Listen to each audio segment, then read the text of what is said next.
On entreprend donc aujourd'hui une chronique sur les finances personnelles tous les lundis à 8h40. Ajustez pas votre montre, on est en avance. Aujourd'hui, c'est à 8h20 exceptionnellement.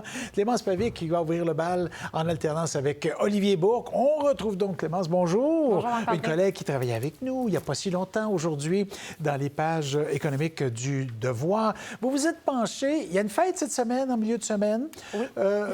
Et puis, mais la Saint-Valentin, ça peut coûter cher. Mais juste vivre seul déjà, tout assumer les dépenses, ça aussi, on peut commencer par l'état de célibataire, là. Ça aussi, ça peut coûter très cher. Oui, déjà, de base, en fait, être célibataire, ça coûte cher.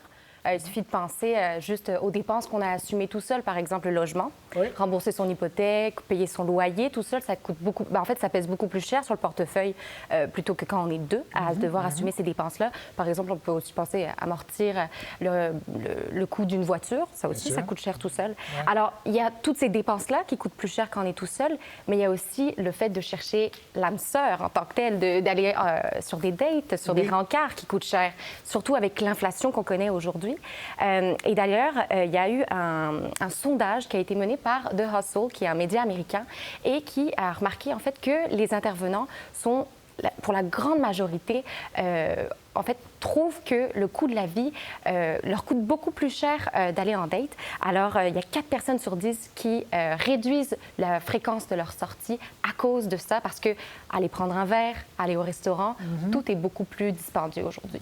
Puis quand on est sur une date, c'est pas toujours partagé, hein? Les coûts comme ça dépend des coutumes. Non, absolument. Bien, les mœurs sont difficiles à changer, hein. C'est encore beaucoup l'homme qui paye la facture. Il y a des sondages qui le prouvent. Bon, ça augmente de combien, par exemple? Est-ce qu'on a évalué ça? Oui. Alors, en fait, là, il y a une autre étude, cette fois-ci, du groupe Match. Match, c'est l'entreprise, en fait, qui possède les applications Tinder, aussi Hinge. Ah oui. Et ce qu'ils ont remarqué, en fait, que la facture mensuelle, elle s'élève aujourd'hui à peu près à 175 $ canadiens, donc par mois.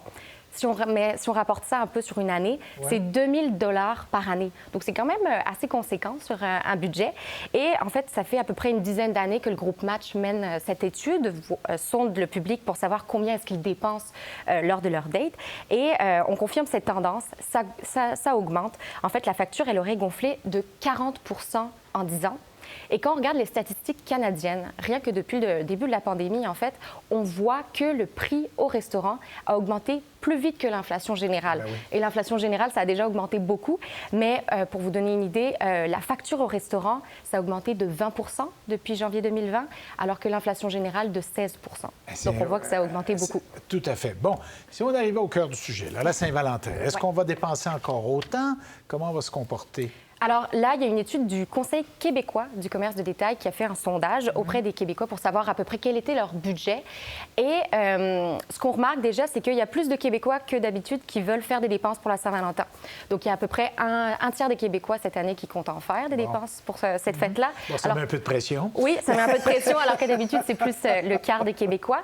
Par contre, on voit quand même que l'inflation pèse sur le portefeuille parce que les dépenses projetées, en fait, le budget alloué, ce serait à peu près de 175 $, ce qui reste quand même assez conséquent.